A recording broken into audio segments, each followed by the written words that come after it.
I'm really hungry, so let's hope my stomach doesn't growl during this. Anyways, okay, let's say you found someone who seems perfect for you. She's fun and attractive, and you're convinced she's the one. However, before you get lost in those heart-shaped clouds, let's get real momentarily. Compatibility is more than butterflies and romantic sunsets. Sometimes we ignore red flags waving before us because love or lust can make us a little selective in what we see. Today, you'll learn some of the most common compatibility red flags that often slip under the radar, especially if you've slipped into her.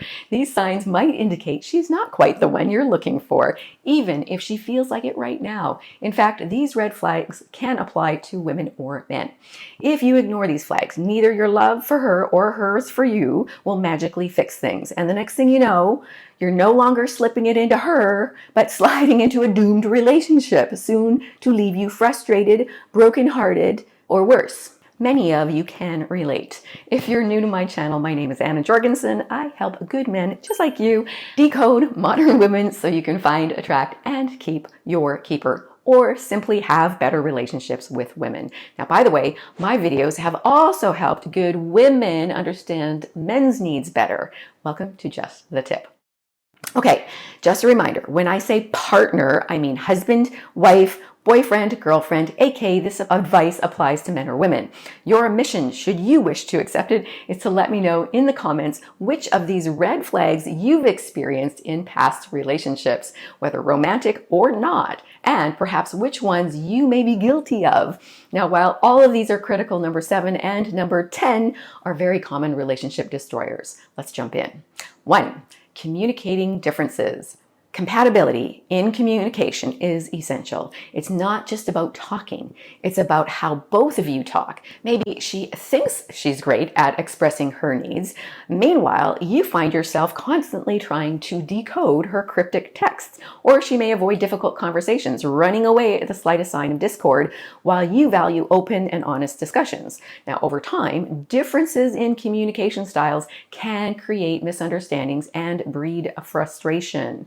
Example, imagine you bring up something that's been bothering you, and instead of addressing it, she shuts down or deflects by changing the subject. Over time, these moments can build up, leaving important issues unresolved. You might say, I've been feeling off about how we've been handling things lately. She might sigh and continue scrolling on her phone and say, let's talk about this later. I don't want to deal with it right now. Then you say, we keep putting it off. I feel like we're not addressing the real issues. And she'd say, you're overthinking. Seriously, just let it go. Healthy relationships require both people to communicate openly and address problems head on, but gently. If that's not happening, it's a compatibility red flag worth noting and something you need to fix stat. Question for men and women. When was a time you expected someone to communicate the way you want them to without actually telling them what that looks like? Fess up. We have all done it, including moi. Red flag number 2, differing life goals. Okay, so now you're in sync, but what about the future? Maybe she dreams of living in a big city or the south of France while you're set on a quieter lifestyle in or near your rural childhood hometown. Or she's laser focused on career that could take her anywhere, and you're kind of looking more to settle down sooner than later and repopulate your corner of the world. Now, when your vision for the future don't align, it can be a deal breaker. Example, let's say she's passionate about travel and you're a hometown homebody. You may eventually feel frustrated by the other's life choices. Compatibility in life goals is crucial for long-term happiness. Maybe she says, I've been thinking, wouldn't it be amazing if we pack up and move to New York next year? And you're like, New York? I thought we were saving up to buy a place here. And she's like, well, let's figure this out. It's a once-in-a-lifetime opportunity. And you're like, but I want to build something more stable here. Not just keep chasing what ifs. Okay, question for men and women. Have you ever tried to make a relationship work when clearly you had incompatible life or relationship goals? What happened? Share your story. Okay, red flag number 3, clashing values and beliefs. Shared values are the backbone of a strong relationship. Now, if you're both on completely different pages about significant issues like family, finances, politics, or even how to approach challenges, it could be a red flag. So let's say maybe she values financial freedom and wants to live in the moment, while you're more about planning or saving for the future. Or perhaps she has different views on family and doesn't want children at all, while you do. These aren't minor differences. Without alignment, these value clashes will only grow and become more challenging as time passes. Example. Let's imagine you're planning to buy a home or condo or whatever you can afford, and you know it's going to take a long time.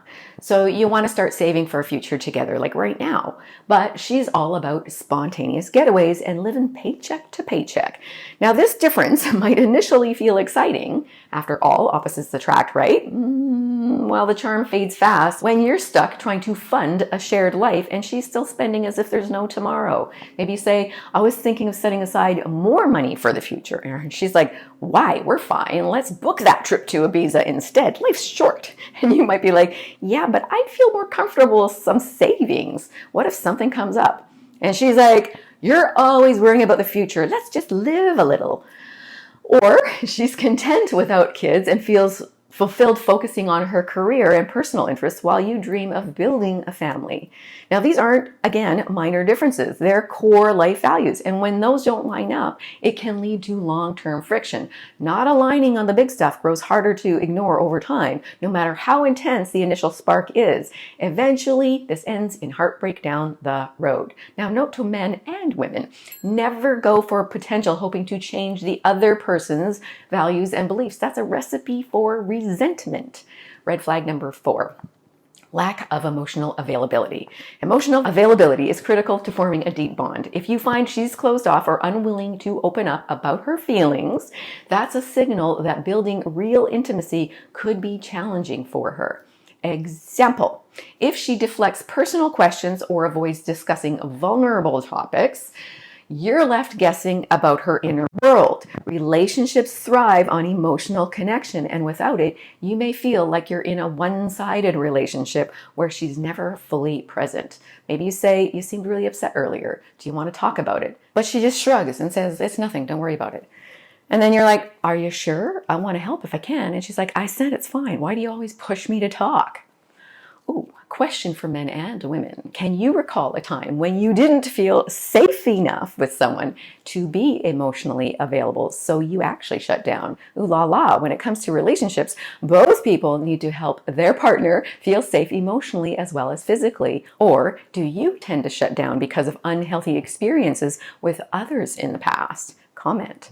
Red flag number 5, need for constant reassurance. Okay, so everyone needs some validation, but it can become emotionally exhausting if she's constantly seeking reassurance or validation to feel secure in the relationship, whether it's from you or someone else. For example, if she frequently asks you if you still love her or worries excessively about your interactions with others, it could indicate insecurity. Now, of course, we all have insecurities, but if that insecurity was caused by your actions, like flirting with other women, well, her insecurity and concern is justified, and she may need to turn to outside sources for validation if you can't, won't, or don't provide it.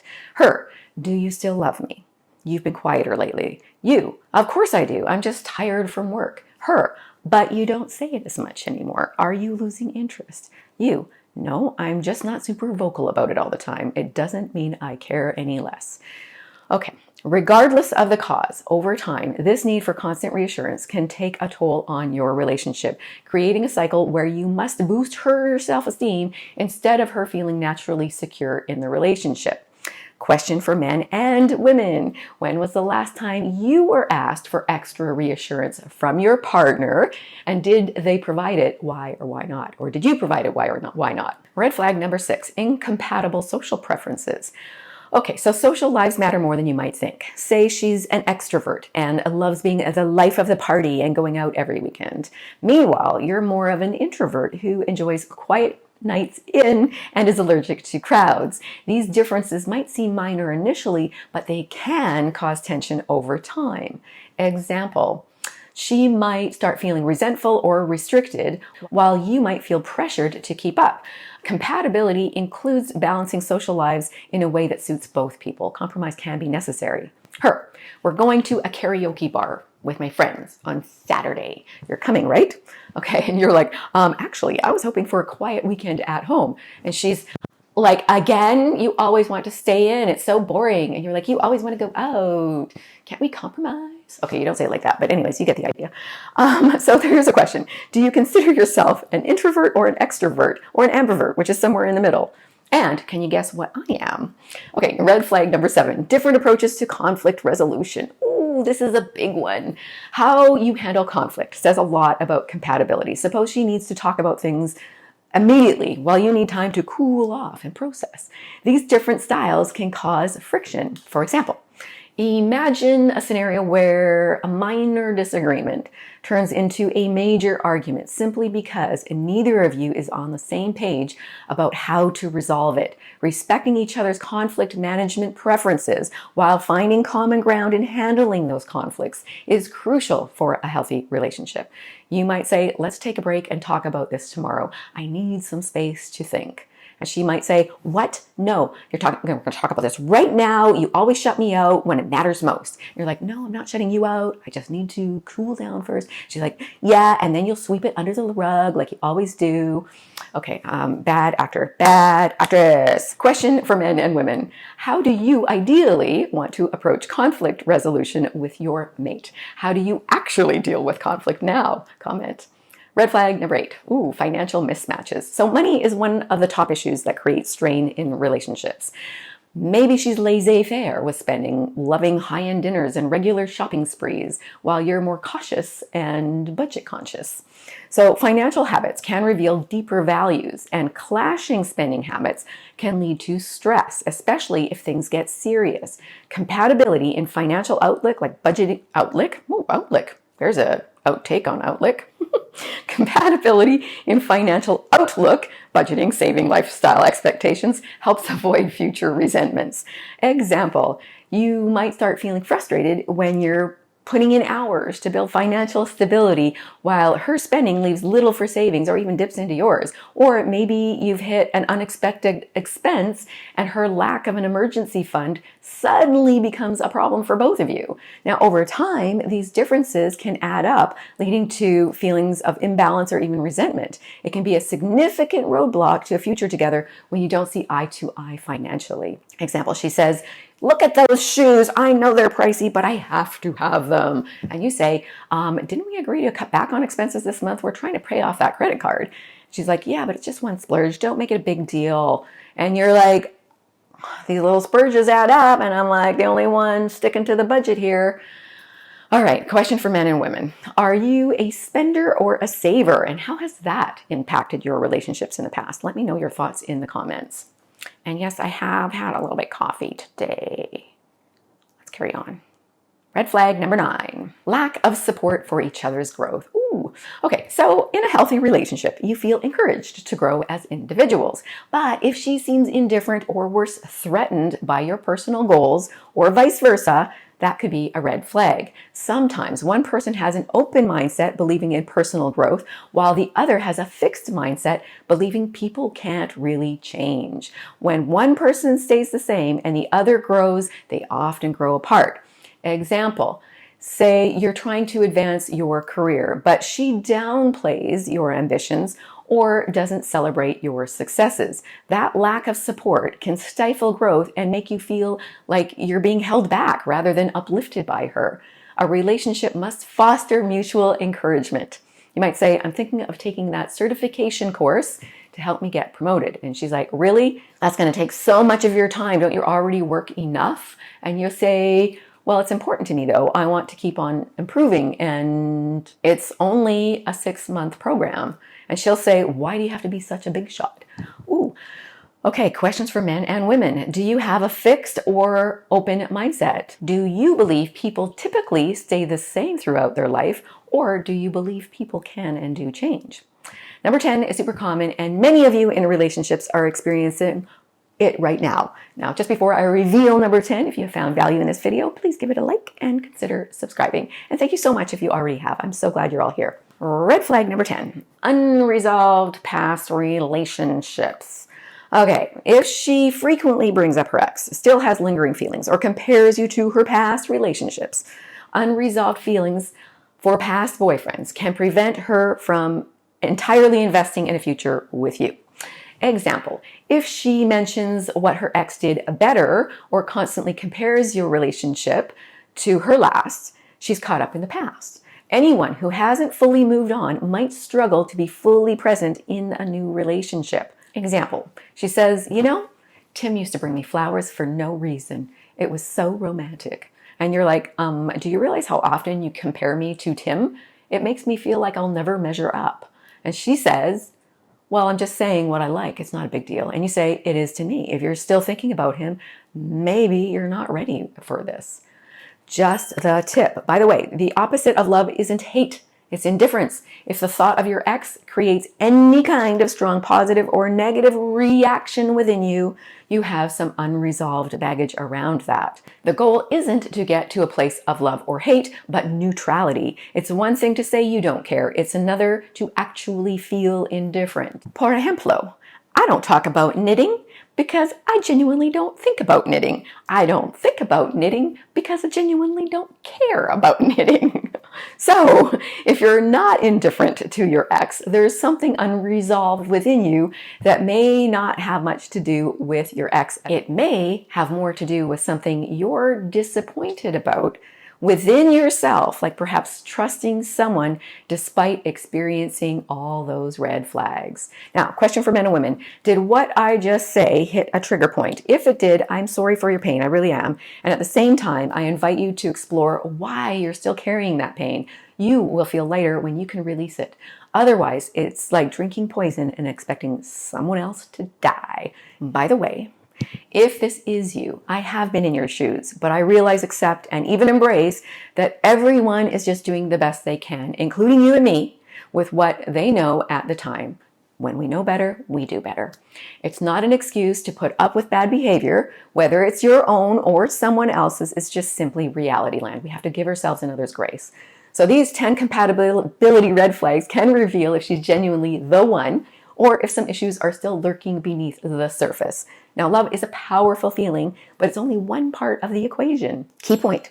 Love is not enough. Compatibility requires honest communication, shared values, and mutual support. Ignoring red flags might feel more accessible right now, but it can lead to more significant problems later. Now, this is not the gamble you want. And if you want to know if she is a keeper, watch that video coming up. Ladies, you might want to watch it as well, because you want to be a keeper for the kind of man you want and need, and you'll need to watch it to know what that looks like. Now, I'd love to hear from you. Have you ever encountered any of these compatibility red flags in your relationships? Maybe you're experiencing some of them right now. Share your story in the comments so others can learn. Thank you so much for watching all the way to the end. It really helps my channel. I'm sending you so much love and clarity, and I will see you in the comments. God bless.